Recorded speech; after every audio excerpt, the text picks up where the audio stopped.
In this episode, we're going to now work on adding a component back into an entity. So in the last episode, we deleted a component. So let's take a look at our map here. In the whiteboard, we have our entity 1, so the player, and we deleted the, I believe, the size. So that left our player with a map of 5, right? Because that was 1 and then 4. And that left 5. Well, that data is still here. So if we want to add a component back in, we canned it the component data. So that would be, maybe like 15 or so. We have to find the type ID from that. But if we're adding the component in, it's pretty easy. We just get the type ID off of the data itself. We need to get the map from that. Well, we have the type ID to get that information here. And then we can do our or equals to then reset this to be whatever it's supposed to be. And then I think that's going to be exactly what we need it to do. Is we're back to 7 and we have the data back in. Let's go ahead and write the code for this. So in our integration tests here for entities, I'm going to have a new function. So function, this is going to be add component to entity. We are probably going to have to return a result because I foresee what happens if we're trying to add an entity or add a component to an entity that already has that component. I think it should probably give us an error. Okay, so we're going to have a result, but we don't really expect anything from there. All right, so that world. You know what? This is going to be very similar to what we had up here, isn't it? We're going to start with creating the world. Once we have that, we have to register some components. So that register component. We're going to give it this location.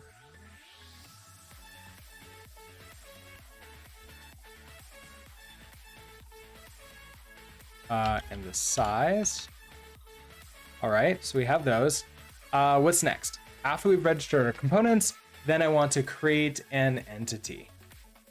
So that create entity with components. We'll give it our. So in this case, let's give it a location, but not a size. So we have a location. Our location is going to have maybe like 10.0, 15.0, and there we've created our entity with a component. Now, I want to be able to add a component to this, so we're going to do add component to entity by ID. We're gonna have to give it the component itself, so it's gonna be the size. Let's make this like a 20. And then we also have to have the ID of this. So we know this is gonna be ID of 0. And we're probably gonna question mark that. Now, once we have that, and of course it's gonna be very upset. Why are you upset about here? Oh, it's 0 there.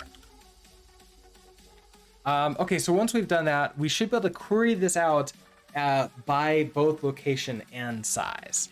So let our query world.query with components.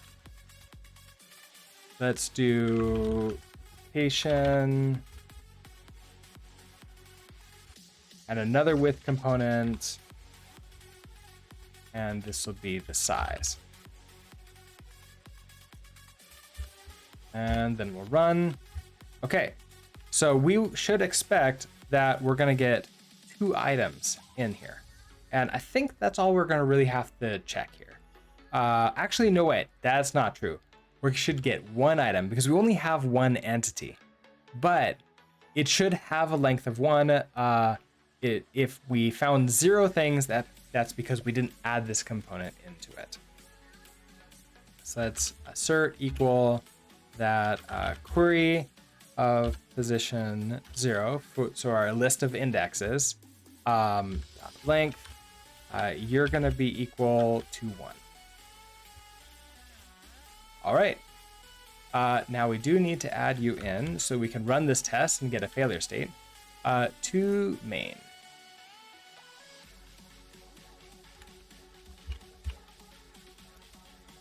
You're not going to take in a t here. We're going to be a mutable reference to self.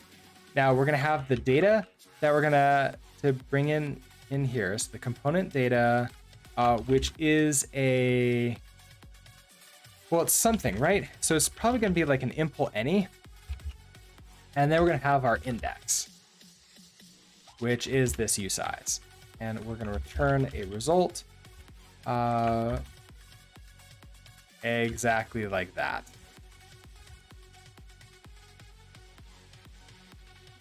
Back to here. If we run this test, we should get a failure state because left doesn't equal to right. Yes, exactly. So we queried successfully for nothing because, well,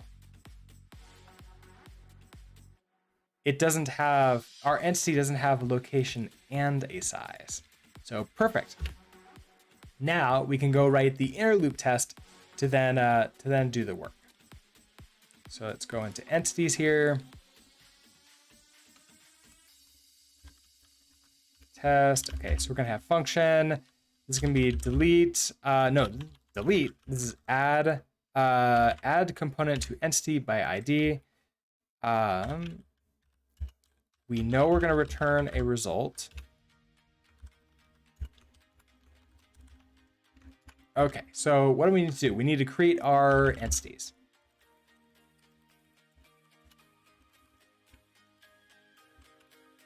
Okay, so if we create that,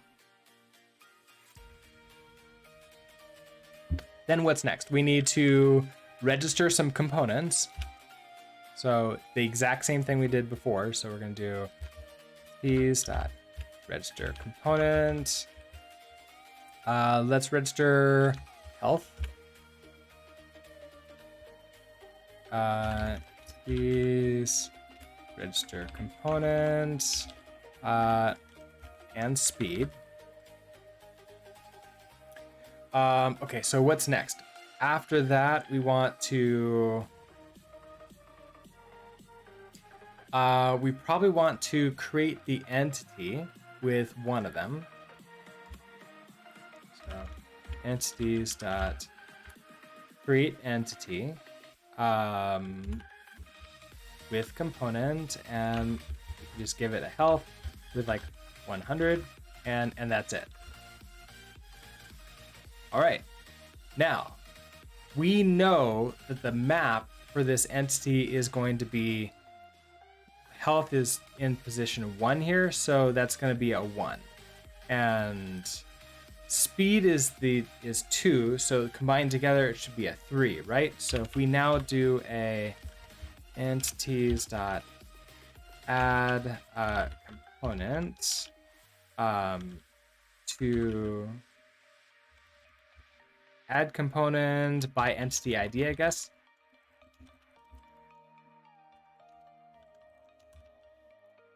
Now we have to pass in the index, the ID, and the data that we're going to do. So let's do speed of like 50, let's say.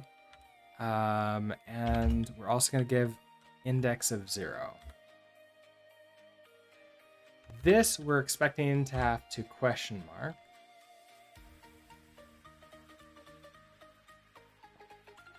And that's it. So now we should be able to do our assert. So assert equal. This is going to be entities. So we want 2 things in here. We want to make sure that the data actually is in there, because that would be extremely helpful to, to actually have the data go in. And then we also want to make sure the map was updated correctly. So let's see. How do we want to do this? We want to grab Let's see, we could do the map first because that's gonna be easiest. So entities dot map.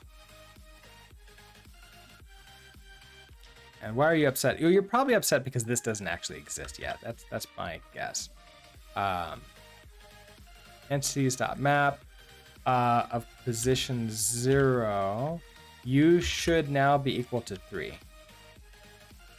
Okay. And then what's next? We need to get this data out and like make sure it actually is the data we expect it to be. So I don't need to like do a full query for this. We could just get it straight out of here. That being said, let's see. We're storing these components in the hash map by the type ID, which does mean we need to get the type ID of speed. So let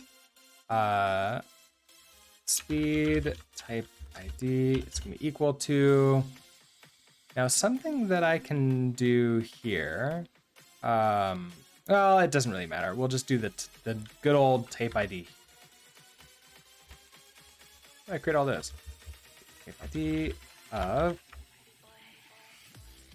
speed. Okay, so that gives us that. Now I want to extract this out. So let, this is gonna be the speeds equals, and it's really like the wrapped speeds, right?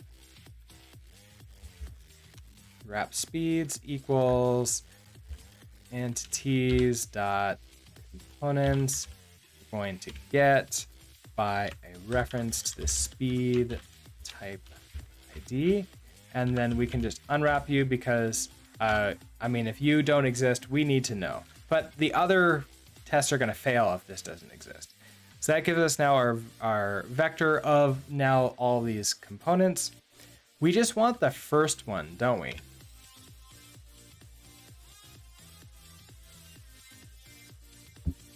We want the first one that's going to then allow us to reach in, get that out. Okay, so this is going to be let our wrap speed equals, it's going to be our wrapped speeds position 0. Okay, so that gives it there. And we're going to unwrap you because you should now exist. And we want you to fail if you don't. Okay. So then we have this RC. I then want to like go in and actually get the data from this.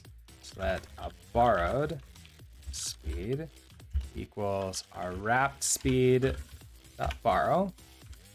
And then we need to downcast it. So let our speed equals our borrowed speed. I'm gonna downcast ref. We have to tell it what it's going to be. So in this case, it's a speed. And we're gonna unwrap that because it should always work. Okay, so now we have our speed in here. Now we can finally do an assert. So we're gonna assert equal speed of position 0. That is going to equal 50. And that's it. So that should now allow us to like know that we put it into the correct position and that we put it in. Let's add this function in here.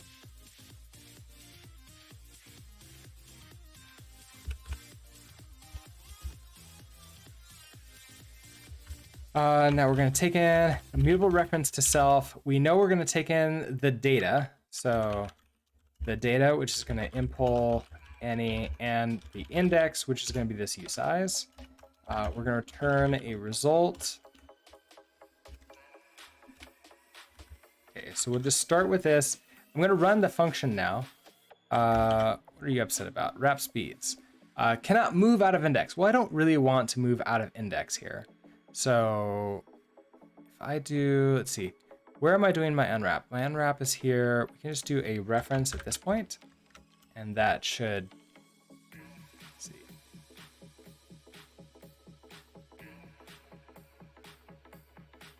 Oh, do I have to do a as ref? I want to get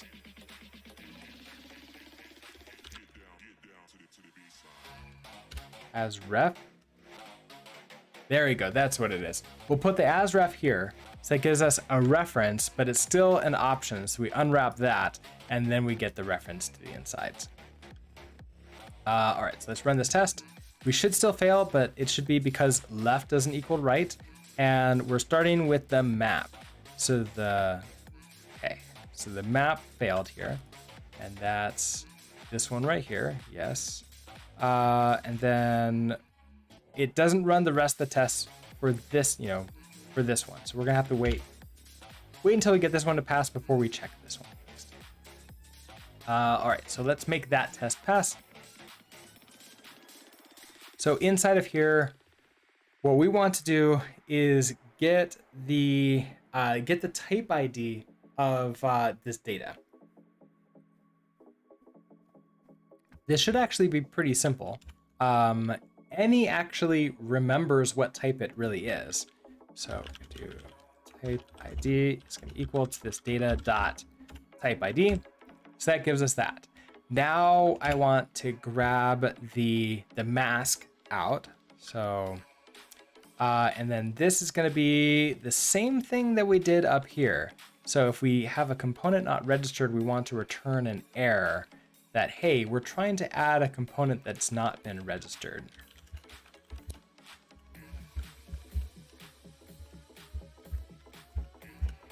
Self.bitmask, get reference to the type ID.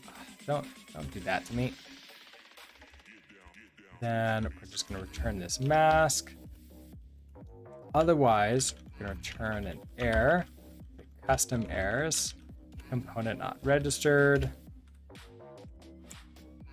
All right, so now we have our mask.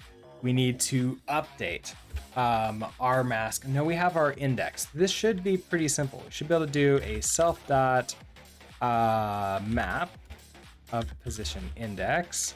Now instead of this, not or, I think it's going to be or equals, and we can actually look at with our with component here. We're doing a or equals. We want to do the same thing. It's going to be equals our dereferenced mask. Okay, and that should actually be it for that first part of the test. So if we come back down here, we run this again. Now we're getting yelled at on an option we unwrapped on a none value, which is exactly correct because at this point of time down here, we're trying to grab this and it's a none because we haven't actually put the data in there yet. So let's go ahead and do that next. So add in here, we updated the map. Now we need to get the components. Well, we have the type ID, so this is gonna be fine. So we're gonna do let our components equal to stuff.components. We're gonna get, we actually need to get mute. So get mute, and it's gonna be referenced to the type ID. Now, because we know that we've registered here, we should never run into problems with this, but we can still return a result exactly the same way, or we can just unwrap. It shouldn't really be a problem though. I think we can just unwrap safely. Here. Okay, so we have these components now. We need to find the correct one, and we're going to put a sum, and then we have to store this into an RC and ref cell. So we're going to do components of position index. We're going to set you to be a sum, and that's going to be an RC u, a ref cell u, and then this data inside. And that's it. Let's run these tests again and see if everything is passing. And it is. Okay, awesome. now we have to wire it up because our integration tests are still not going to pass because, well, we haven't actually wired things up yet. So in our main library, we now need to take these and just pass them on through, which means we don't need this OK anymore. We're going to do self.entities.add components, pass in the data, pass an index, and just pass through the result. So back to here, if we run U, everything passes.